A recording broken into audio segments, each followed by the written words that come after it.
ಸಂವಿಧಾನ ಬದಲಾವಣೆ ಮಾಡ್ತೀವಿ ಎನ್ನುವ ಮುಟ್ಟಾಳರಿಗೆ ಭಯ ಹುಟ್ಟಿಸಿರೋ ವಿಚಾರ ಏನು ಗೊತ್ತಾ? ಮೀಸಲಾತಿ ಕಿತ್ತು ಬಿಸಾಕಿ ಎನ್ನುವವರೆಲ್ಲ ಆ ಒಂದು ವಿಚಾರ ಕಾಯ ವಾಚ ಮನಸ ಒಪ್ಪಿಕೊಳ್ತಾರ?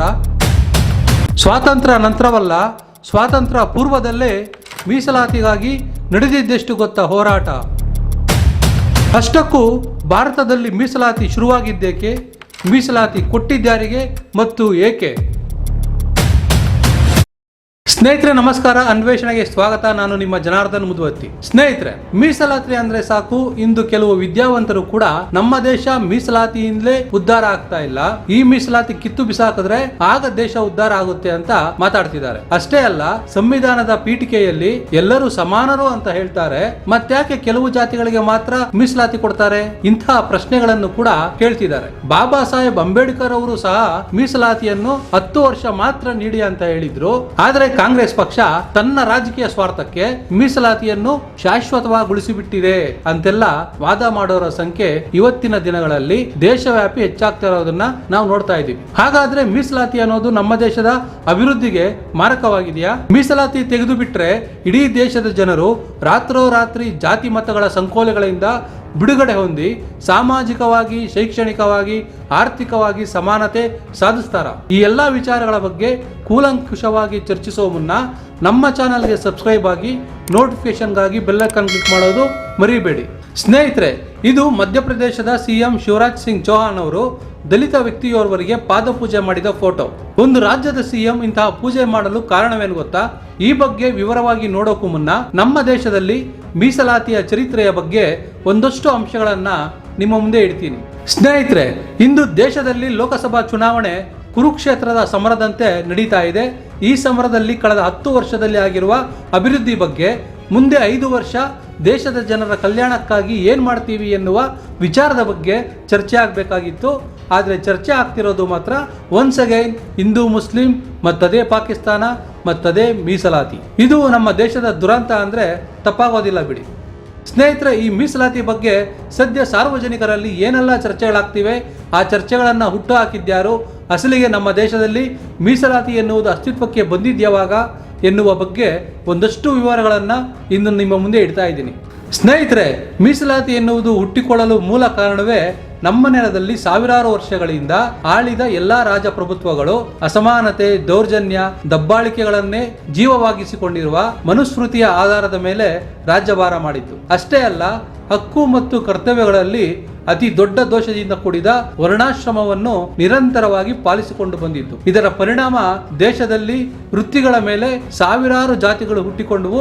ಆ ಜಾತಿಗಳನ್ನು ಶಿಕ್ಷಣದಿಂದ, ಆಸ್ತಿ ಹೊಂದುವ ಹಕ್ಕಿನಿಂದ, ತಲತಲಾಂತರಗಳಿಂದ ದೂರ ಇಡಲಾಯಿತು. ಸ್ನೇಹಿತರೆ, ಈ ವರ್ಣಾಶ್ರಮ ಪದ್ಧತಿಯಿಂದ ಹುಟ್ಟಿಕೊಂಡ ಈ ಜಾತಿ ವ್ಯವಸ್ಥೆಗೆ ಸಾವಿರಾರು ವರ್ಷಗಳ ಕರಾಳ ಚರಿತ್ರೆ ಇದೆ. ಇಂತಹ ಶೋಷಣೆಗಳ ವಿರುದ್ಧ ಎಷ್ಟೋ ಸಾಮಾಜಿಕ ಹೋರಾಟಗಾರರು, ಕ್ರಾಂತಿಕಾರಿಗಳು ಹಲವು ಹೋರಾಟಗಳನ್ನು ನಿರಂತರವಾಗಿ ಮಾಡುತ್ತಲೇ ಬಂದಿದ್ದಾರೆ. ಅದಕ್ಕೆ ತಾಜಾ ಉದಾಹರಣೆಯೇ 12ನೇ ಶತಮಾನದಲ್ಲಿ ಅಣ್ಣ ಬಸವಣ್ಣನವರಿಂದ ಶುರುವಾಗಿದ್ದ ಹೊಸ ಕ್ರಾಂತಿ.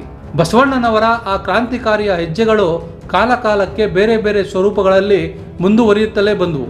ಆದರೆ ಬ್ರಿಟಿಷರು ಭಾರತಕ್ಕೆ ವ್ಯಾಪಾರಕ್ಕೆಂದು ಬಂದು ಇಲ್ಲಿರುವ ಜಾತಿ ವ್ಯವಸ್ಥೆಯ ಲಾಭ ಪಡೆದು ಅಧಿಕಾರ ಮಾಡೋಕ್ಕೆ ಶುರು ಮಾಡಿದ ಮೇಲೆ ನಮ್ಮ ನೆಲದಲ್ಲಿ ಈ ಜಾತಿಯ ಹೆಸರಲ್ಲಿ ನಡೆಯುತ್ತಿದ್ದ ದೌರ್ಜನ್ಯ, ದಬ್ಬಾಳಿಕೆಗಳ ವಿರುದ್ಧ ದೊಡ್ಡ ಮಟ್ಟಕ್ಕೆ ಹೋರಾಟಗಳು ಶುರುವಾದವು. ಅಲ್ಲದೆ ಮೊಟ್ಟ ಮೊದಲ ಬಾರಿಗೆ 1800ರಲ್ಲೇ, ಅಂದರೆ 200 ವರ್ಷಗಳ ಹಿಂದೆಯೇ ಶಿಕ್ಷಣ ಹಾಗೂ ಉದ್ಯೋಗದ ವಿಚಾರದಲ್ಲಿ ಮೀಸಲಾತಿ ಸಿಗಬೇಕು ಎನ್ನುವ ಕೂಗು ಶುರುವಾಗಿತ್ತು. ಅದರ ಫಲವಾಗಿ ದೇಶದಲ್ಲಿ ಜನಗಣತಿ ಕೂಡ ಪ್ರಾರಂಭವಾಯಿತು. ಬ್ರಿಟಿಷರು ಅಧಿಕಾರದಲ್ಲಿದ್ದಾಗಲೇ ಸುಮಾರು 8 ದಶಕಗಳ ಕಾಲ ಮೀಸಲಾತಿಗಾಗಿ ನಿರಂತರವಾಗಿ ಹೋರಾಟ ನಡೆದಿತ್ತು. ಆ ಹೋರಾಟದ ಫಲವಾಗಿ 1882ರಲ್ಲಿ ಅಂಟರ್ ಆಯೋಗ ನೇಮಕವಾಯಿತು. ಆಗ ಮಹಾತ್ಮ ಜ್ಯೋತಿಬಾ ಫುಲೆ ಅವರು ಉಚಿತ ಶಿಕ್ಷಣ ಮತ್ತು ಸರ್ಕಾರಿ ಕೆಲಸಗಳಲ್ಲಿ ಅಗತ್ಯ ಮೀಸಲಾತಿ ನೀಡುವಂತೆ ಒತ್ತಾಯಿಸಿದರು. ಅವರೊಬ್ಬರೇ ಅಲ್ಲ, ಛತ್ರಪತಿ ಶಾಹುಜಿ ಮಹಾರಾಜ ಆಫ್ ಕೊಲ್ಲಾಪುರ ರಾಜಾಡಳಿತದಲ್ಲಿ ಹಿಂದುಳಿದವರ ಪಾಲನ್ನು ನೀಡಲು ಮೀಸಲಾತಿ ನೀತಿ ರೂಪಿಸಿದರು. 1902ರಲ್ಲಿ ಕೊಲ್ಲಾಪುರದ ಆಡಳಿತದಲ್ಲಿ 50% ಮೀಸಲಾತಿಯನ್ನು ಹಿಂದುಳಿದ ಸಮುದಾಯ ಮತ್ತು ವರ್ಗದವರಿಗೆ ನೀಡಲಾಯಿತು. ಅಷ್ಟೇ ಅಲ್ಲ, ಇದು ಭಾರತದಲ್ಲಿನ ಶೋಷಿತ ವರ್ಗದ ಕಲ್ಯಾಣಕ್ಕಾಗಿ ಬ್ರಿಟಿಷ್ ಸರ್ಕಾರ ಮಾಡಿದ ಮೊದಲ ನೋಟಿಫಿಕೇಶನ್ ಇದಾಗಿತ್ತು. ಇನ್ನು 1908ರ ಹೊತ್ತಿಗೆ ಹಲವಾರು ಜಾತಿಗಳು ಮತ್ತು ಸಮುದಾಯಗಳಿಗೆ ಬ್ರಿಟಿಷ್ ಆಡಳಿತದಲ್ಲಿ ಕಡಿಮೆ ಪ್ರಾತಿನಿಧ್ಯದ ಕೆಲಸಗಳಿಗೆ ಮೀಸಲಾತಿ ಕಲ್ಪಿಸಲಾಯಿತು. ಅದರ ಜೊತೆಗೆ 1909ರಲ್ಲಿ ಗೌರ್ಮೆಂಟ್ ಆಫ್ ಇಂಡಿಯಾ ಆಕ್ಟ್ ಅಡಿ ಮೀಸಲಾತಿಗೆ ಸವಲತ್ತುಗಳನ್ನು ಕೂಡ ಕಲ್ಪಿಸಲಾಯಿತು. ಇನ್ನು 1919ರಲ್ಲಿ ಮ್ಯಾಂಟಗೋ ಚಾಮ್ಸ್ಫೋರ್ಡ್ ಸುಧಾರಣೆಗಳು ಕೂಡ ಜಾರಿಯಾದವು. 1921ರಲ್ಲಿ ಮದ್ರಾಸ್ ಪ್ರೆಸಿಡೆನ್ಸಿ ಸರ್ಕಾರಿ ಆದೇಶವೊಂದನ್ನು ಹೊರಡಿಸಿ ಬ್ರಾಹ್ಮಣೇತರರಿಗೆ 44%, ಬ್ರಾಹ್ಮಣರಿಗೆ, ಮುಸ್ಲಿಮರಿಗೆ ಮತ್ತು ಆಂಗ್ಲೋ ಇಂಡಿಯನ್ಸ್ಗೆ ಹಾಗೂ ಕ್ರಿಶ್ಚಿಯನ್ಸರಿಗೆ ತಲಾ 16% ಮತ್ತು ಪರಿಶಿಷ್ಟ ಜಾತಿಯವರಿಗೆ 8% ಮೀಸಲಾತಿ ಪ್ರಕಟಿಸಿತು.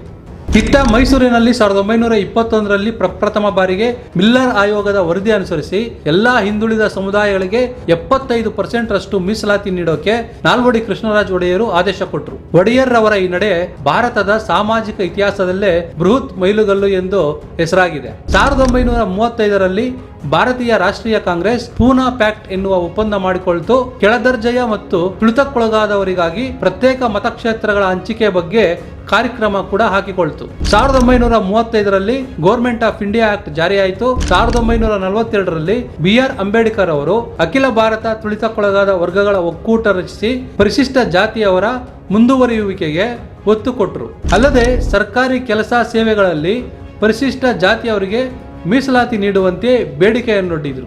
ಇನ್ನು 1946ರ ಕ್ಯಾಬಿನೆಟ್ ಮಿಷನ್ ಟು ಇಂಡಿಯಾ ತನ್ನ ನಿಯೋಗದಲ್ಲಿ ಆಯಾ ಜನಸಂಖ್ಯೆಯ ಅನುಪಾತಕ್ಕನುಗುಣವಾಗಿ ಪ್ರಾತಿನಿಧ್ಯ ನೀಡಲು ಆಗ್ರಹಿಸಿ ಹಲವಾರು ಶಿಫಾರಸುಗಳನ್ನು ಮಾಡಿತು.